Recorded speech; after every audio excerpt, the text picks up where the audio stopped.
poder reflexionar sobre el pasaje de hoy, que es siguiendo la carta del apóstol Pablo a los romanos. Y quisiera, antes de comenzar y de leer el texto que estaremos considerando, haceros una pequeña pregunta. Y la pregunta es la siguiente: si tuvieras que inventar un Dios a tu medida, ¿cómo sería? Si tuvieras que inventar un Dios a tu medida, ¿cómo sería? Probablemente sería un Dios que siempre estuviera de acuerdo contigo, un Dios que nunca te juzgara, un Dios que incluso alabara tus decisiones, que entendiera todos los errores que tú cometes sin exigir arrepentimiento. O sea, un Dios cómodo, un Dios manejable, un Dios hecho a tu imagen. Y precisamente ahí encontramos el gran problema de la humanidad. El hombre no busca necesariamente eliminar toda religión, más bien intenta reemplazar a Dios, al Dios verdadero, por una versión más cómoda, más manejable, más aceptable para sus propios deseos. Pero el Dios de la Biblia no es la proyección de nuestros deseos. Él no es el Dios que nos imaginamos, sino el Dios que realmente existe. Como esta mañana se ha dicho desde el grupo de alabanza, el Dios santo, soberano y digno de toda adoración. Así que vamos a leer estos versículos del capítulo 1 de la carta a los romanos, versículos del 21 al 23, que vienen a describir un poco la situación que antes os estaba comentando. Y dice así el texto: pues habiendo conocido a Dios, no le glorificaron como a Dios, ni le dieron gracias, sino que se envanecieron en sus razonamientos y su necio corazón fue entenebrecido. Profesando ser sabios, se hicieron necios y cambiaron la gloria de Dios incorruptible en semejanza de imagen de hombre corruptible, de aves, de cuadrúpedos y de reptiles. Hemos leído, resumiendo lo que acabamos de leer, que la humanidad conoció a Dios, pero no quiso honrarlo, no quiso agradecerle, rechazó su verdad y finalmente sustituyó su gloria por ídolos. Y este texto nos muestra un camino descendente del corazón humano, una caída que comienza con la ingratitud y termina en la idolatría. Así que vamos a estar un poco desmenuzando estos versículos que acabamos de leer. Y lo primero que llama la atención en ese camino descendente del hombre, del corazón del hombre, es que el hombre rechazó honrar a Dios. Y fijaos cómo comienza el pasaje. Dice: habiendo conocido a Dios, no le glorificaron como a Dios, ni le dieron gracias. El problema del hombre no era falta de conocimiento. Pablo afirma que la humanidad sí había conocido a Dios. No se trataba de un conocimiento salvador, claro está, pero sí de una revelación suficiente para reconocer su existencia, su poder y su divinidad. Y los versículos anteriores, los que estuvimos considerando la semana pasada, enseñan que Dios se ha revelado mediante la creación. Y la creación entera habla acerca de Él. El orden del universo, la complejidad misma de la vida, la belleza de la naturaleza, la existencia de leyes físicas y leyes también morales, la propia conciencia humana, todo ello señala a un creador. Juan Calvino decía que el hombre fue creado para ser espectador de este mundo y que contemplando una obra tan hermosa, ser guiado hacia su autor. El universo es una inmensa sala de exposición de la gloria de Dios. Así que el problema nunca ha sido la ausencia de evidencia para el hombre. El problema ha sido el rechazo de la evidencia de esa existencia de Dios. Así que la cuestión tampoco es la falta de luz, sino el rechazo de la luz. Como dice el Evangelio de Juan en el capítulo 3, versículo 19, y esta es la condenación, que la luz vino al mundo y que los hombres amaron más las tinieblas que la luz porque sus obras eran malas. El ser humano no necesita más pruebas de la existencia de Dios. La creación da testimonio suficiente de su poder, de su sabiduría y también de su gloria. Su mayor necesidad, la necesidad del hombre, es mucho más profunda. Necesita un corazón nuevo, capaz de reconocer la verdad, rendirse ante Dios y someterse con gozo a su autoridad. El teólogo Sproul, él escribió: el problema del hombre no es que no conozca a Dios, sino que no quiere que Dios sea Dios. Y ahí está el verdadero conflicto. El hombre quiere un universo gobernado por él mismo. Y fijaros lo que dice el texto que hemos leído al principio: habiendo conocido a Dios, dice, no le glorificaron como a Dios. Glorificar a Dios significa reconocer quién es Él y darle el lugar supremo que le corresponde en nuestra vida. Fuimos creados para vivir para su gloria. Esto es algo que viene de antiguo. En el Antiguo Testamento, el profeta Isaías, en el capítulo 43, versículo 7, dice estas palabras. Dice, todos los llamados de mi nombre, para gloria mía los he creado, los formé y los hice. El verdadero centro del pecado es precisamente no glorificar a Dios como tal. El pecado no consiste solamente en cometer malas acciones. En su raíz más profunda consiste en desplazar a Dios del centro de la vida y colocar al yo en su lugar. Por eso el problema fundamental del ser humano no es meramente un problema intelectual, sino es un problema moral, es un problema espiritual. Es el problema de no querer rendirse ante la autoridad de Dios. Por eso el hombre quiere las bendiciones de Dios, pero no quiere la autoridad de Dios. Queremos a veces la ayuda de Dios sin el señorío de Dios. Y queremos la salvación de Dios, pero también sin la rendición hacia Dios.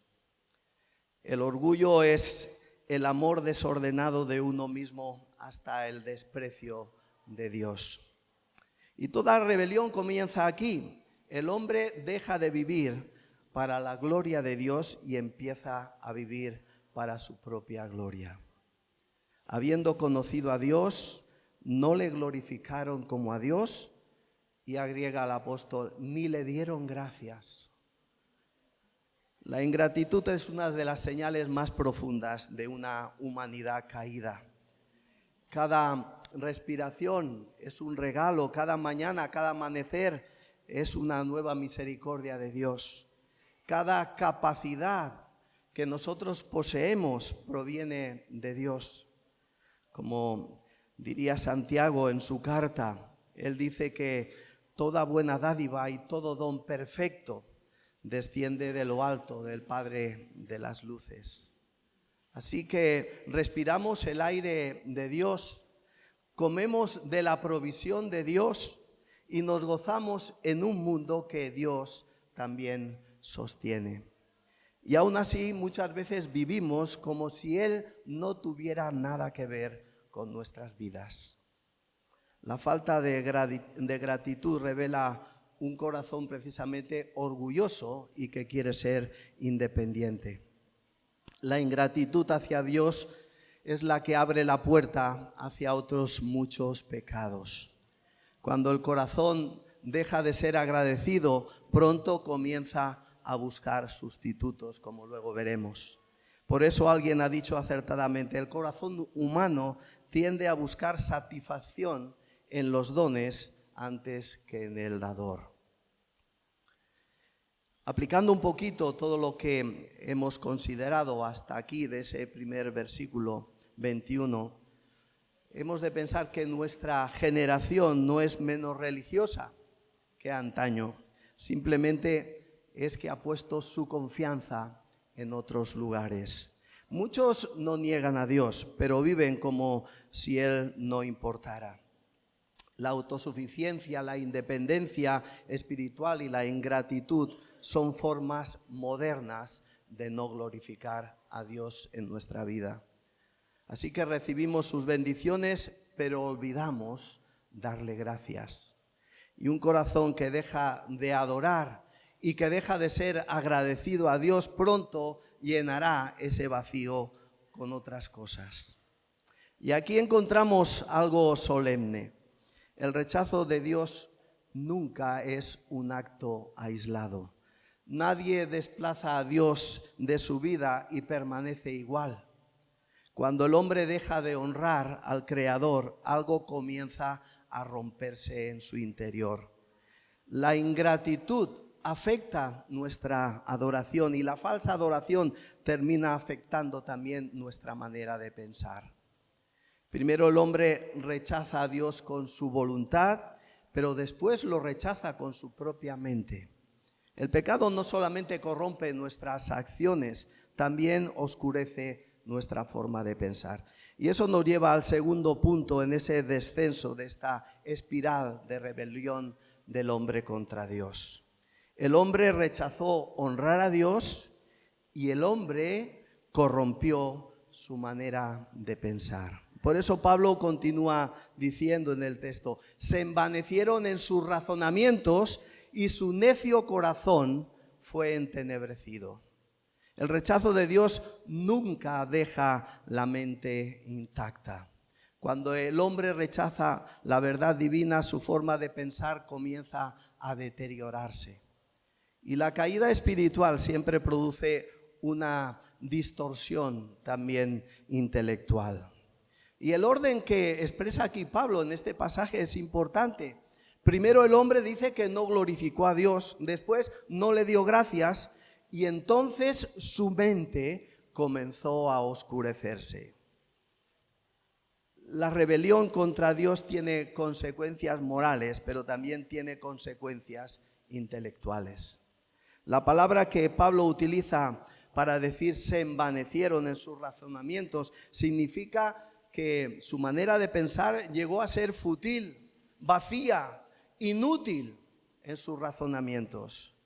No significa que el hombre dejó de pensar, eso no es lo que está diciendo Pablo. Significa que el hombre comenzó a pensar mal. Y puede haber mucho conocimiento y muy poca verdad. Y puede haber mucha información y ninguna sabiduría.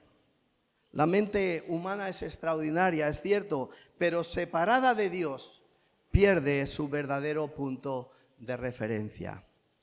Por eso dice el salmista, ¿no?, cuando considera al hombre, dice el necio en su corazón, no hay Dios. Hasta ese punto llega ese proceso mental degenerativo de una mente que no tiene puesta su mirada en Dios. La Biblia nunca presenta la incredulidad como una conquista intelectual, sino más bien como una insensatez espiritual. Y el hombre moderno puede presumir de muchas cosas, incluso muchas veces presume de haber superado la religión, como si pudiera vivir únicamente guiado por la razón. Pero Pablo dice algo sorprendente en este texto. El problema no es que el hombre piense demasiado, el problema es que piensa sin Dios. Ese es el problema. Cuando Dios es excluido de la ecuación, las respuestas más importantes de la vida quedan sin fundamento. ¿Por qué existimos? ¿Qué es el bien? ¿Qué es el mal? ¿Qué propósito tiene el sufrimiento? ¿Qué sucede después de la muerte? Sin Dios, las respuestas terminan siendo cambiantes, terminan siendo relativas e inciertas. C.S. Lewis dijo: yo creo en el cristianismo como creo que el sol ha salido. No solo porque lo veo, sino porque por medio de él puedo ver todo lo demás. Todo lo demás. Dios no es un obstáculo para entender la realidad, es al contrario, Dios es la luz por medio de la cual la realidad puede ser comprendida por el hombre. Y muchos todavía también ponen excusas. Dicen, yo no creo porque no veo suficientes pruebas. No puedo creer en Dios porque no tengo suficientes pruebas.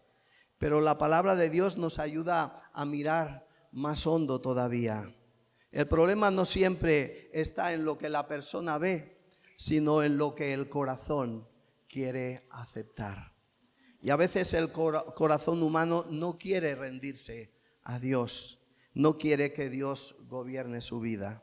Y por eso busca una manera de explicar el mundo dejando a Dios fuera, dejando a Dios al margen. Y la verdad es que nadie vive desde una neutralidad total, eso es cierto. Todos miramos la vida o la cosmovisión que tenemos acerca de la vida desde aquello en lo que confiamos más profundamente. Por eso la gran pregunta no es si alguien cree o no cree. La pregunta es en quién o en qué estás poniendo tu corazón. ¿En qué o en quién está descansando tu corazón? Decía un teólogo y apologista del siglo XX, Cornelius Van Til, no existe un solo hecho del universo que pueda ser entendido correctamente aparte de Dios. Solo cuando miramos la luz de Dios es que podemos entender todas las demás cosas correctamente. Y solo cuando el corazón del hombre se humilla delante de él es que puede ver con claridad. Por eso es que dice el apóstol que se envanecieron en sus razonamientos, dice, y su necio corazón fue entenebrecido. Como sabéis, y algunas veces ya se ha explicado desde aquí, la Biblia considera el corazón como el centro de la voluntad, de los afectos y del entendimiento. Y es por eso que dice Pablo que el corazón se oscureció, se entenebreció. La oscuridad espiritual es el resultado de rechazar continuamente la verdad. Y cada vez que el hombre suprime la verdad, se vuelve un poco más incapaz de verla. La conciencia se endurece, la sensibilidad espiritual disminuye, la capacidad de discernir también se deteriora. Y lo que antes era evidente comienza a parecer absurdo. Y lo que antes era malo comienza a parecer bueno. Y lo que antes producía también vergüenza comienza incluso a celebrarse. Isaías, el profeta, ya nos había advertido de eso. Él dice en el capítulo 5, versículo 20, ay de los que a lo malo dicen bueno y a lo bueno malo, que hacen de la luz tinieblas y de las tinieblas luz, que ponen lo amargo por dulce y lo dulce por amargo. Cuando estaba leyendo este texto me daba cuenta que qué poco ha cambiado el mundo, ¿verdad? Es el mundo al revés, es el mundo en el que vivimos. A lo malo le dicen bueno y a lo bueno le dicen malo. La oscuridad espiritual, hay que decirlo también, nunca llega de golpe. Avanza lentamente en la medida que vamos rechazando la verdad, como una habitación que se va oscureciendo al apagarse una lámpara tras otra. Me gustaría solamente ilustrar esto, de cómo el corazón se va entenebreciendo, se va oscureciendo delante del rechazo de la verdad.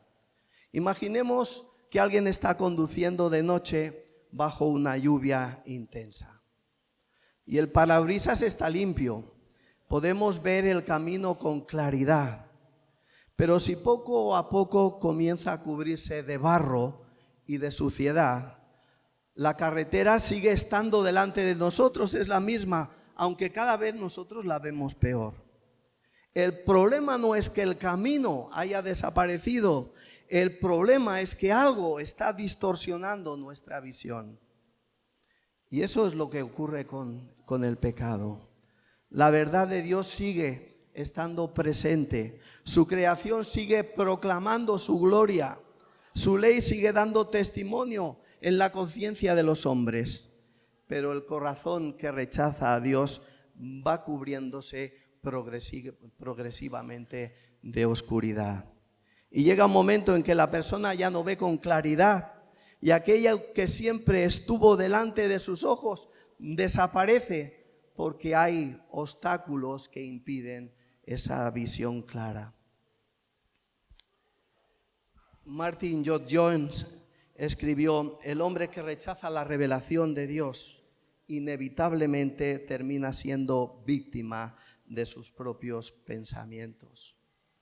Cuando se rechaza repetitivamente la verdad de Dios, el hombre al final termina siendo víctima de sus propios pensamientos. Y es así, el hombre que niega ser gobernado por la verdad termina siendo gobernado por el error.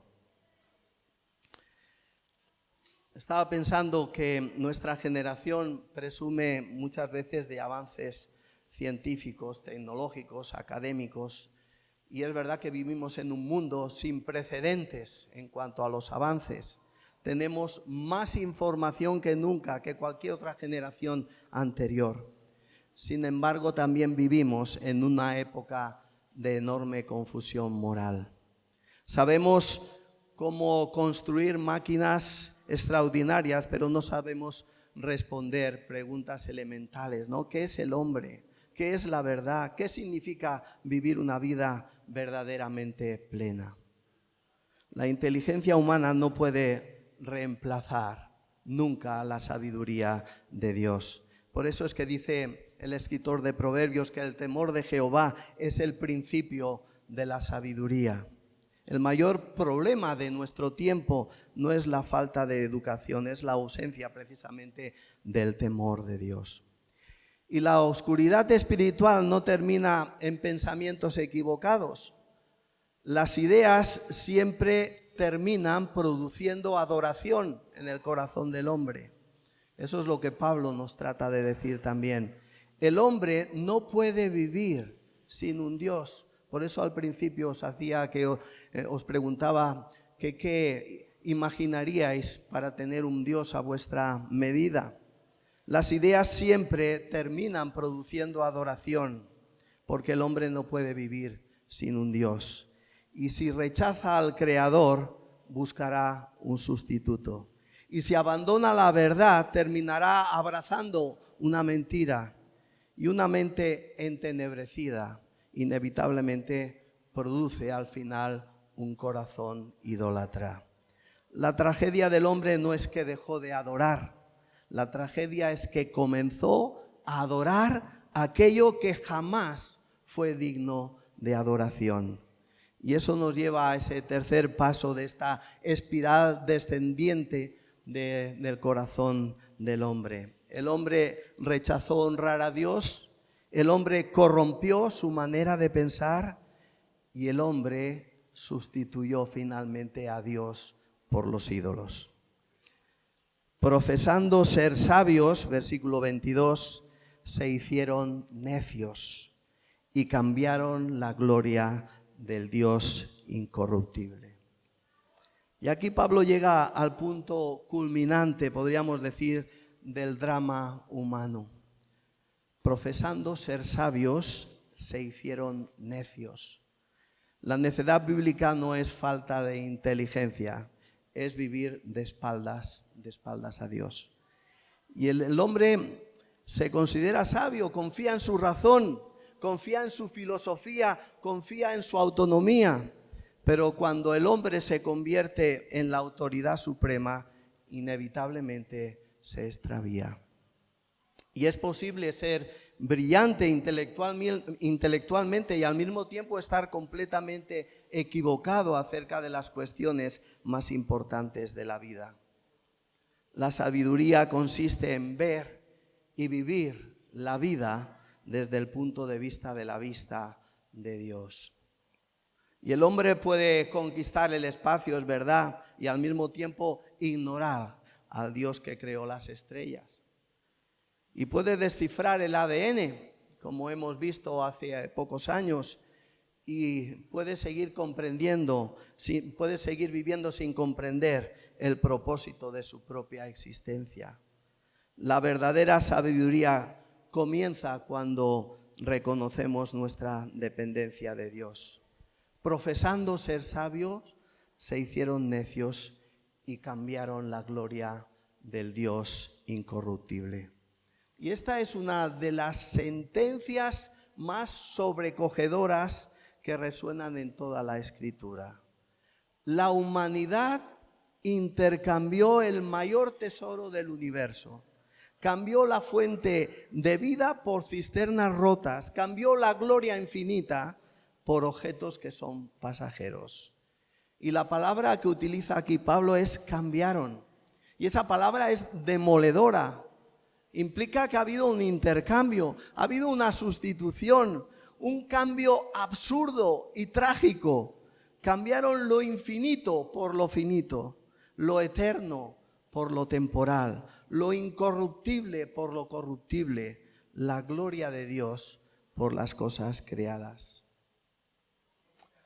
Imaginemos, para ilustrar mejor esto, imaginemos a una persona que tiene un diamante que tiene un valor incalculable.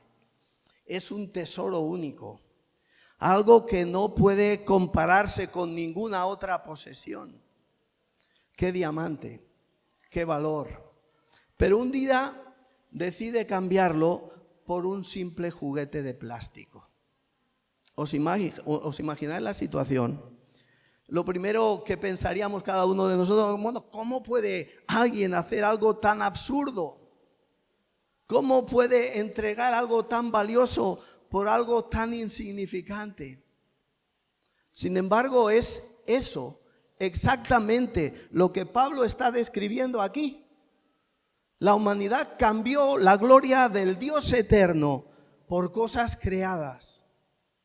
Cambió al Creador por la criatura. Cambió aquello que tiene un valor infinito por cosas que se desgastan, que perecen, que envejecen, que desaparecen. Y lo peor es que seguimos haciendo lo mismo, intercambiando cada vez que buscamos en algo creado la satisfacción y la seguridad, o que buscamos el significado que solamente puede Dios proporcionarnos. El profeta Jeremías describió este mismo pecado. Fijaos, él escribe en el capítulo 2, versículo 13. Porque dos males ha hecho mi pueblo. Me dejaron a mí, fuente de agua viva, y cavaron para sí cisternas, cisternas rotas que no retienen el agua. Eso es idolatría. Abandonar la fuente de la vida para perseguir sustitutos. Dejar al Creador para abrazar las criaturas. Y toda idolatría nace de la falsa creencia de que algo creado puede darnos lo que solamente Dios puede proporcionarnos. Y la palabra es cambiaron, esa es la palabra clave. La cuestión no es si adoramos o no adoramos, la cuestión es qué adoramos, como decía antes. Fuimos creados para adorar. Nuestro corazón siempre se inclinará ante algo. Y si no adoramos a Dios, adoraremos otra cosa. Y quizás en el mundo en que vivimos podremos adorar el dinero, el poder, el placer, el éxito, la seguridad, la aceptación, incluso la familia, o incluso también el ministerio puede convertirse también finalmente en un ídolo. Porque un ídolo es cualquier cosa más importante para ti que Dios, cualquier cosa que absorbe tu corazón y tu imaginación más que Dios. Y un ídolo es también aquello sin lo cual piensas que no puedes ser feliz. Eso es tu Dios, aquello en lo cual tú piensas que no puedes ser feliz. Por eso la idolatría es tan peligrosa. No siempre se presenta en la forma de una estatua, de una figura. A menudo se presenta en forma de un buen regalo que ha ocupado el lugar del dador. Fíjate una cosa, los antiguos egipcios dependían del Nilo, su vida tenía que ver con el río. El Nilo era de alguna manera su fuente de la vida, por decirlo de alguna manera. A través del Nilo es que podían ellos sobrevivir. Dependían del sol también para cosechar. ¿Y sabéis cómo terminaron? Adorando al Nilo y al sol. Confundieron los regalos con quien había dado esos regalos. Confundieron el don con el dador. Y muchas veces el hombre sigue haciendo lo mismo.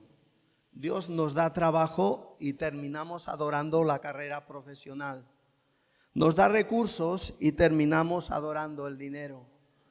Nos da relaciones y terminamos adorando a las personas. A mí me sorprende a veces esa frase que alguno dice, yo adoro a mi mujer, adoro a mi esposa. A mí me rechina mucho. Nos da capacidades también Dios y terminamos a veces adorándonos a nosotros mismos. La idolatría no tiene por qué consistir en convertir algo malo en bueno. Más bien la idolatría consiste en convertir algo que es bueno en algo supremo, en algo supremo. Y Pablo menciona, dice, cambiaron la gloria de Dios incorruptible en semejanza de imagen de hombre corruptible, de aves, de cuadrúpedos y de reptiles. Probablemente no, seguro, está describiendo aquí Pablo la idolatría del mundo pagano, pero también está mostrando la degradación progresiva de la idolatría del hombre. El hombre fue creado a imagen de Dios y resulta postrándose ante animales y objetos creados. La ironía es devastadora. La criatura hecha para reflejar la gloria de Dios termina adorando cosas inferiores a sí misma. La criatura hecha para reflejar la gloria de Dios termina buscando algo que ocupe el lugar de Dios. Por eso la idolatría es el pecado detrás de todos los demás pecados. Porque cada pecado está diciendo en esencia, Dios no es suficiente para mí, buscaré satisfacción en otra cosa, en otra parte. Por eso, de una forma general, podemos considerar que el pecado es lo que hacemos cuando nuestro corazón no está satisfecho en Dios. Un ídolo es cualquier cosa que compite con Dios por nuestra confianza, por nuestro amor, por nuestra obediencia. Y la pregunta, por lo tanto, a hacernos cada uno de nosotros es, ¿tengo algún ídolo? No es si tengo ídolos. La pregunta es, ¿qué ocupa mis pensamientos? ¿Quién controla mis emociones? ¿Quién gobierna mis decisiones? ¿Qué temo perder más? ¿Qué deseo más que a Dios? Aquello que más amamos, aquello que más tememos perder y más buscamos para sentirnos completos, revela quién es verdaderamente nuestro Dios. Pero debemos hacernos una pregunta más, una pregunta aún más profunda. Bueno, ¿por qué el hombre ha hecho ese trágico intercambio, ese intercambio fatal? ¿Por qué teniendo delante la gloria de Dios, el Dios incorruptible, corre detrás de ídolos incapaces de salvar? ¿Por qué cambia la verdad por la mentira? Y la respuesta de Pablo es clara. El problema no está principalmente en las circunstancias, no está en la educación, no está en la cultura, no está fuera de nosotros. El problema está dentro de nosotros. Por eso, después de describir el gran intercambio, el apóstol nos lleva al diagnóstico final. Y nos dice que la idolatría no es la enfermedad, la idolatría es el síntoma. La enfermedad es un corazón que no quiere a Dios como Dios. El problema está en el corazón del hombre, por lo tanto. Como diría el propio Señor Jesús, porque de dentro del corazón de los hombres salen los malos pensamientos. O el profeta Jeremías, que dice, engañoso es el corazón más que todas las cosas y perverso. El problema fundamental de la humanidad no es la falta de información, ni de educación o de progreso. El problema es un problema espiritual. El pecado es la rebelión del hombre contra la autoridad de Dios, y eso es lo que demuestra precisamente muchas veces la vida del hombre, una rebeldía contra Dios en su propio corazón. Esa rebeldía, esa rebelión nace en el corazón. Por eso el reformador Juan Calvino decía: el corazón humano es una fábrica perpetua de ídolos. El corazón humano es una fábrica perpetua de ídolos. Mientras el corazón permanezca lejos de Dios, seguirá produciendo nuevos sustitutos a los cuales rendirse. Por ello, la gran necesidad del hombre entonces no es simplemente aprender más, esforzarse más o reformarse moralmente. La gran necesidad del hombre es recibir un corazón nuevo. Y tal vez el mayor peligro es pensar que nuestro problema está fuera de nosotros, en las circunstancias, en la sociedad, en la familia o en otras personas. Pero la Biblia dirige nuestra mirada y nuestra atención hacia adentro. El verdadero campo de batalla está en el corazón del hombre. Y la pregunta es que nos hace este pasaje, que nos hace Pablo, nos obliga a considerar: ¿quién gobierna mi corazón? ¿Está gobernando mi corazón Dios o algún sustituto? Y la otra gran pregunta es: si el problema está en el corazón, ¿quién puede transformarlo? ¿Quién puede transformar mi corazón? Si hemos cambiado la gloria de Dios por ídolos, ¿queda esperanza para nosotros? Y la respuesta del Evangelio es gloriosa: sí, hay esperanza en Cristo. Dios no dejó a los idólatras en su rebelión. El hombre hizo, es verdad, un trágico intercambio. Cambió a Dios por sustitutos, pero el Evangelio de Dios realiza un intercambio infinitamente mejor. El Evangelio es la solución a este gran intercambio. Y hasta aquí Pablo nos ha mostrado la tragedia de la humanidad. Fijaos, dice: conocimos a Dios, pero no le glorificaron. Recibimos sus dones, pero no le dimos gracias. Nuestra mente se oscureció, nuestro corazón fabricó ídolos y terminamos cambiando la gloria de Dios, del Dios incorruptible, por cosas creadas. Pero la historia para nosotros no acaba aquí. No acaba aquí. La gloria del Evangelio es que Dios no dejó al hombre atrapado en su propia rebelión. Cuando nosotros nos alejamos de Él, Dios tomó la iniciativa para acercarse a nosotros. Donde el pecado abrió una brecha, la gracia de Dios abrió un camino. Y donde el hombre levantó ídolos, Dios levantó la cruz, levantó una cruz. Porque la respuesta definitiva al problema que encontramos en estos versículos de Romano 1, 21 al 23, no es una reforma moral ni un esfuerzo religioso. La respuesta es Jesucristo. Porque Cristo vino a buscar a quienes se habían alejado de Dios. Y a veces pensamos en la idolatría como el pecado de aquellos pueblos antiguos o de personas especialmente alejadas de Dios. Sin embargo, Romanos nos muestra que es un problema universal la idolatría. Todos hemos buscado fuera de Dios aquello que solamente Dios nos puede dar. Y todos hemos amado otras cosas más de lo que le hemos amado a Él. Todos hemos levantado de una forma u otra sustitutos en nuestro corazón. Y precisamente por eso vino Cristo. No vino para llamar a los que se consideraban justos, vino para rescatar a los pecadores, vino para buscar a quienes se habían extraviado, vino para reconciliar con Dios a quienes vivían lejos de Él. Más adelante en el capítulo 5, versículo 8 de esta carta a los romanos, escribiría el apóstol: mas Dios muestra su amor para con nosotros en que siendo pecadores, Cristo murió por nosotros. Qué extraordinaria noticia. Dios no esperó a que nosotros regresáramos a Él, sino que Él vino a buscarnos en la persona de su Hijo.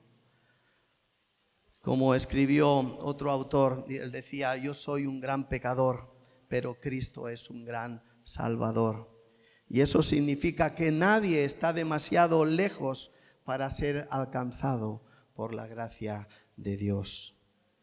Es la cruz de Cristo Jesús la que revierte el intercambio fatal que el hombre hizo. Y Romanos 1 nos muestra el intercambio más insensato de la historia. La humanidad abandonó a Dios, al Dios de la gloria, para abrazar sustitutos incapaces de salvar. Pero en la cruz encontramos un intercambio infinitamente más glorioso. Cristo tomó sobre sí lo que nos pertenecía a nosotros, lo que nos condenaba, lo que jamás, ¿verdad?, podríamos obtener por nosotros mismos, lo obtenimos por el sacrificio de Cristo. Él tomó nuestra culpa, tomó nuestra condenación, tomó nuestro castigo y a cambio nos concede justicia, perdón, aceptación y vida eterna. Y Pablo, como leíamos hace 2 semanas, lo expresaba de esta manera en la segunda carta a los Corintios: al que no cometió pecado alguno, por nosotros Dios lo trató como pecador, para que en él recibiéramos la justicia de Dios. El gran intercambio de Romanos capítulo 1 es revertido por el gran intercambio de la cruz. Nosotros, es verdad, dimos la espalda a Dios, pero Dios abrió sus brazos en Cristo para nosotros. Nosotros merecíamos juicio, pero Cristo recibió el juicio en nuestro lugar. Nosotros cambiamos la gloria de Dios por ídolos y Dios nos ofrece la gloria de Cristo por medio de la fe. Este es el corazón del Evangelio. Cristo transforma el corazón que produjo idolatría. Por eso el Evangelio no se limita solamente a perdonar pecados. El Evangelio va más allá, transforma vidas en Cristo Jesús. Dios no solamente cancela nuestra culpa, renueva nuestra naturaleza. No solamente nos declara justos, sino comienza a hacernos nuevos. Por eso Dios siempre promete, como dice el profeta Ezequiel: os daré corazón nuevo y pondré espíritu nuevo dentro de vosotros, y quitaré de vuestra carne el corazón de piedra y os daré un corazón de carne. El corazón que antes amaba a los ídolos, ahora comienza a amar a Dios. La mente que antes estaba oscurecida comienza a ver su verdad. La voluntad que se resistía a obedecer empieza a encontrar gozo en seguir a Cristo. Y la obra de Cristo, por lo tanto, no consiste en sacarnos únicamente de la condenación, consiste también en restaurar aquello para lo cual fuimos creados. Y fuimos creados para vivir para la gloria de Dios. Así que en Cristo encontramos lo que los ídolos nunca pudieron darnos. Y los ídolos pueden prometer muchas cosas, pueden prometer seguridad, pueden prometer también estabilidad en nuestra vida, pero normalmente esas promesas nunca se cumplen. Lo que sucede muchas veces es que producen esos ídolos ansiedad, esclavitud y dejan vacío, porque siempre, cada vez exigen más y devuelven menos. Fuimos creados para algo mayor, fuimos creados para Dios.